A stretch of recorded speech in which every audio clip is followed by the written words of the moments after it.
नमस्कार बच्चों, आज हम संस्कृत में आकारांत स्त्रीलिंग शब्द करेंगे। आकारांत अर्थात जिन शब्दों का अंत आ, बड़े आ स्वर से होता है, वे आकारांत शब्द होते हैं। और स्त्रीलिंग शब्द वे शब्द जो हमें स्त्री जाति का बोध कराते हैं, उन्हें हम स्त्रीलिंग शब्द कहते हैं। जैसे कि बाला, चटका, महिला, नौका आदि शब्द स्त्रीलिंग शब्द हैं। ठीक है, इन्हें हम तीनों वचनों में करेंगे। जैसे हमने पुल्लिंग शब्द किए थे, बाला, बालौ, बालाः, तीनों वचनों में, ऐसे ही स्त्रीलिंग शब्द भी हम तीनों वचनों में करेंगे। जैसे बाला, बाले, बालाः। पुल्लिंग शब्द बालक, बालक होता है, और स्त्रीलिंग शब्द बाला होता है। बाला अर्थात लड़की।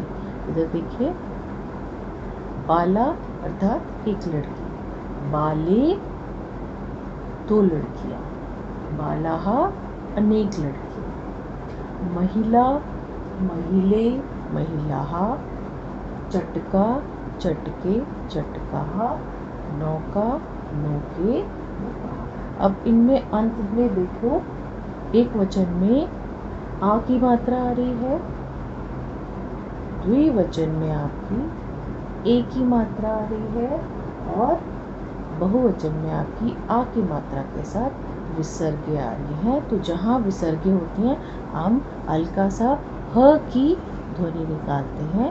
तो कैसे होगा ये? नौका, नौके, नौकाः। अब एक वचन में भी आ की मात्रा है और बहुवचन में भी आ की मात्रा है, लेकिन अंतर क्या है? इसमें विसर्गे नहीं है और इसमें विसर्गे आएंगी। और जब विसर्ग आएगी तो आप हल्की सी ह की ध्वनि के साथ उसका उच्चारण करेंगे, नौका, नौके, नौकाः। ठीक है। अब बहुत से आकारांत स्त्रीलिंग शब्द हैं, तो मैं आपको नोट्स और असाइनमेंट भेज लूँ, आप उसमें से पढ़ेंगे, उनको बोलेंगे और उसको याद करेंगे, और शब्दार्थ भी याद करेंगे, उसका अर्थ क्या होता है। जैसे कि चटका, चटका अर्थात चिड़िया, एक चिड़िया, चटके दो चिड़िया, और चटकाः अनेक चिड़िया। ऐसे ही छात्रा, छात्रे, छात्राः, मक्षिका, मक्षिके, मक्षिका, मक्षिका मतलब मक्खी, अजा, अजय, अजा, अज बकरा, अजा बकरी। जब अज लिखते हैं, जब आ की मात्रा नहीं होती, तो वो बकरा होता है, और अजा बकरी। लता, लते, लता, लता अर्थात बेल। पाठशाला, पाठशाले, पाठशालाः, पाठशाला अर्थात स्कूल, विद्यालय। कोकिला, कोकिले, कोकिलाः, कोयल को हम कोकिला बोलते हैं संस्कृत में। उत्पीठिका, उत्पीठिके, उत्पीठिका, उत्पीठिका अर्थात टेबल। मूषिका, मूषिके, मूषिका, मूषिका चूहिया को बोलते हैं। मूषक चूहे को बोलते हैं, और मूषिका चूहिया को बोलते हैं। नासिका, नासिके, नासिका, नासिका अर्थात नाक। गायिका, गायिके, गायिका जो गाना गाती है उसको हम गायिका बोलते हैं। पिपीलिका, पिपीलिके, पिपीलिका, पिपीलिका अर्थात चींटी। शिक्षिका, शिक्षिके, शिक्षिका, शिक्षिका अध्यापिका को बोलते हैं। कन्या, कन्ये, कन्या। अब हम लड़की को बाला भी बोल सकते हैं और हम कन्या भी बोल सकते हैं। कन्या, कन्ये, कन्याः। वाटिका, वाटिके, वाटिका, वाटिका अर्थात बगीचा। लेखिका, लेखिके, लेखिका, लेखिका अर्थात जो लिखती है, राइटर बोलते हैं जो इंग्लिश में हम। जटा, जटे, जटा, जटा अर्थात बालों की एक लट।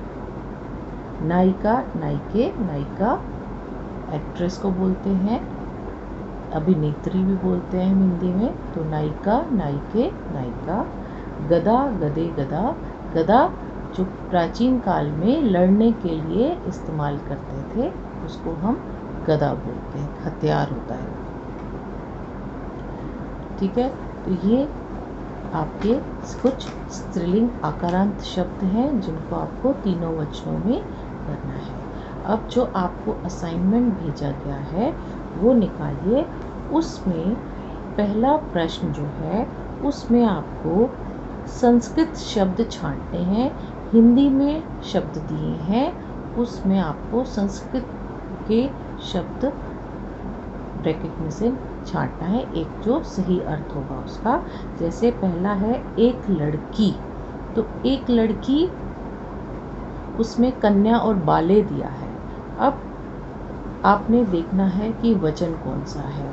एक लड़की है तो कन्या एक वचन में है और बाले द्विवचन में है, तो हम कन्या को टिक करेंगे। ऐसे ही अनेक मक्खियाँ, मक्खियाँ मक्षिका बोलते हैं हम।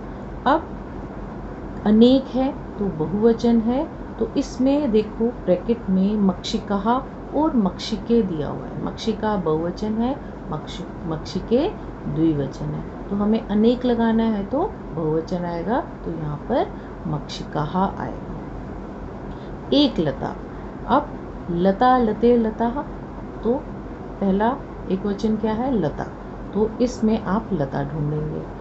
दो बकरियां, अजा अजय अजा, तो दो बकरियां में अजय आना चाहिए, तो ब्रैकेट में से हम अजय निकालेंगे। दो कलियां, कलिका बोलते हैं, कलिका कलिके कलिका। आप तीनों वचन बोल के देखोगे तो आपको सही अर्थ अपने आप ही पता चल जाएगा। तो दो कलियां हैं तो यहाँ पर कलिके आएगा। अनेक गदाएं, गदा गदे गदाहा, तो अनेक है तो गदाहा विसर्गों के साथ वाला आएगा। अनेक चिड़िया, चटका चटके चटकाहा, जब अनेक है तो विसर्ग वाला आएगा चटकाहा। अनेक चींटियां, पिपीलिका पिपीलिके पिपीलिकाहा, तो अनेक है तो पिपीली कहा विसर्गों के साथ। दो कोयले, कोकिला कोकिले कोकिला, तो कोकिले द्विवचन में कोकिले। अनेक लड़कियां, बाला बाले बालाहा, अब इसमें बाले भी दिया और कन्या दिया हुआ है, तो दोनों का अर्थ लड़कियां होता है, तो हमें बहुवचन वाला ढूंढना है। तो बाले तो द्विवचन है, तो हमें कन्या जो है वो बहुवचन में है, तो हम कन्या को टिक करेंगे। ठीक है, अब अगले क्वेश्चन पे जाते हैं। प्रश्न 2 है, निम्न शब्दों को हिंदी में लिखो। अब महिले, महिले, महिला महिले महिला, महिला औरत को बोलते हैं, तो महिला महिले महिला, तो ये कौन सा वचन आ रहा है द्विवचन, तो हम इसको क्या लिखेंगे दो महिलाएं।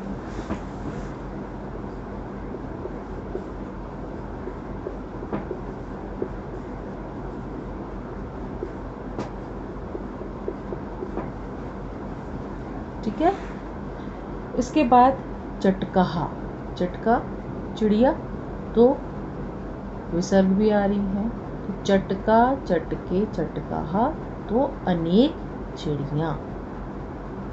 छात्रा, छात्रा छात्रे छात्राहा, तो अनेक छात्राएं। पाठशाला, कितनी पाठशालाएं, एक वचन में है तो पाठशाला। ठीक है, विद्यालय लिखेंगे। नौका, नौका नौके नौकाहा, विसर्ग तो नहीं है, तो एक वचन में है तो एक नाव। नासिका, कितनी नाक है, एक नाक। नासिका नासिके नासिकाहा, तो नासिका में विसर्ग नहीं है तो ये एक वचन है, तो ये एक नाक है। धरा, धरा मतलब धरती, धरा धरे धराहा, तो ये एक धरती। शिक्षिका, शिक्षिके शिक्षिका, तो इसमें विसर्गे हैं नहीं है, तो ये बहुवचन नहीं है, एक वचन है, तो एक अध्यापिका। उसके बाद मूशिके, कितनी मूशिकाएं हैं, चूहियां हैं दो।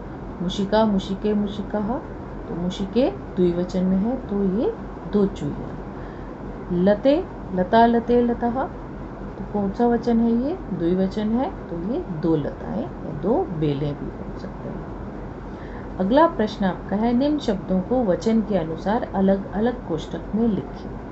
अब कुछ आपको शब्द दिए हैं मिक्स करके, उनको आपको एक वचन के नीचे एक वचन शब्द लिखना है, द्विवचन के नीचे द्विवचन शब्द और बहुवचन के नीचे बहुवचन शब्द लिखेंगे। आपको छांटना है। जैसे पहला शब्द है गायिकाहा, विसर्ग के साथ है, तो ये क्या है, ये बहुवचन में आएगा। उसके बाद वाटिका, वाटिका, वाटिके, वाटिका, लेकिन इसमें विसर्ग नहीं है, ये एक वचन है, तो इसको आप एक वचन के नीचे लिखेंगे। पाठशाले, पाठशाला, पाठशाले, पाठशाला, तो ये क्या है, द्विवचन है, तो ये द्विवचन में आएगा। कन्या विसर्गों के साथ है, कन्या, कन्ये, कन्या, विसर्ग है तो बहुवचन। जटाहा, ये भी बहुवचन है। नायिका एक वचन में आएगा। कोकिले द्विवचन में आएगा। वर्षा एक वचन में आएगा। मक्षिके द्विवचन में आएगा। शिक्षिके द्विवचन में आएगा। नौकाहा बहुवचन। कलिकाहा बहुवचन। चटका एक वचन, विसर्ग नहीं है ना, तो एक वचन। लता एक वचन और अजय द्विवचन। ठीक है, ये आपको करना है। पहले आप खुद करने की कोशिश करेंगे, ठीक है, बिना देखे पहले याद करेंगे, अभ्यास करेंगे, शब्दों का अर्थ याद करेंगे, उसके बाद लिखने की प्रैक्टिस करेंगे, उसके बाद बोलेंगे, उच्चारण देखेंगे इसका, क्योंकि देखो उच्चारण का बहुत महत्व है कि किसी में विसर्ग है किसी में नहीं है, तो आपको कैसे पता चलेगा, जब आप बोल के देखोगे तभी आपको अंतर पता चलेगा, तो आप सही उत्तर कर पाएंगे। आशा करती हूँ आपको समझ में आया होगा। आज के लिए